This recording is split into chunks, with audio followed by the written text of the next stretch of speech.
The first task is, of course, to achieve widespread vaccination. We should maintain our utmost efforts so the pace of the vaccination picks up. I shared numbers with the leaders. By Sunday, so the end of this week, more than 50 million doses of vaccines will have been delivered to the European Union. More than 29 million doses have been administered as of today. That's approximately 6.4% of the whole population. And if you subtract children and teenagers, it's 8% of the adult population. To continue increasing the speed of our vaccination effort, everyone has to play a role. So we are working with the companies to ramp up production and address bottlenecks in the supply. We're ensuring speedy availability of new production plants in Europe.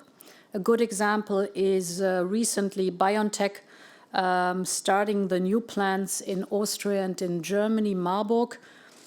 This gave a little dip in that week, but they have caught up already with the delivery of their vaccines. And the Marburg plant, for example, if full functioning by July, will be able to produce 1 billion doses per year, so that's a real step forward. Currently, 41 industrial sites contribute to the vaccine production here in Europe, but many more could join the effort.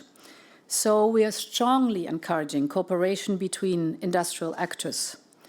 We are also addressing the bottlenecks in supply chains. That goes from active ingredients to specialized filters, and of course the fill and finish capacity. We are on these issues also in discussions with the United States, as they are an important actor on many of these just mentioned issues. And let us also stay focused on vaccination in partner countries, the international dimension.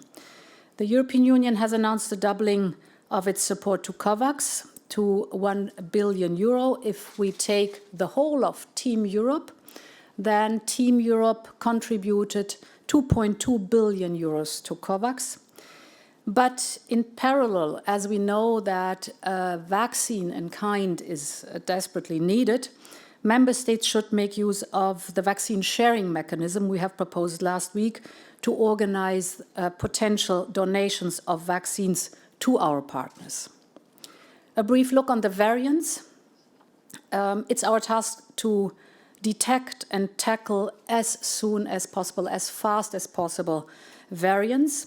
That's the reason why we launched last week the HERA incubator to build up our response to variants to stay ahead of the curve.